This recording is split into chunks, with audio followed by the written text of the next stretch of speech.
তোমাদের বলেছিলাম এখন কেন আর প্রতিদিন ব্লগ ভিডিও শেয়ার করতে পারি না তোমাদের সাথে, সেটা তোমাদের দেখাবো। তো চলো আজকে তোমাদের সেখানেই নিয়ে যাচ্ছি।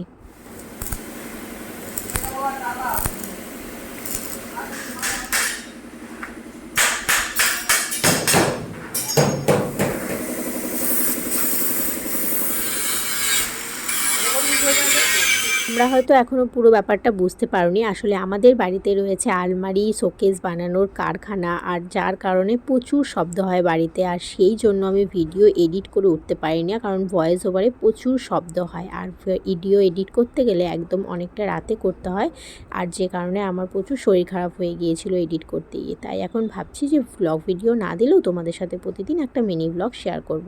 কারণ শরীর আর বাড়ির কাজটা আগে, তাই তো। আর এখনও যে ভয়েস ওভার দিচ্ছি, বাইরে কিন্তু প্রচুর শব্দ হচ্ছে। আর কারখানায় ভিডিও করতে এসে দেখি বরমশাই ফুচকা খাচ্ছে, তো নিজেও খেলো, আমাকেও একটা খাইয়ে দিল।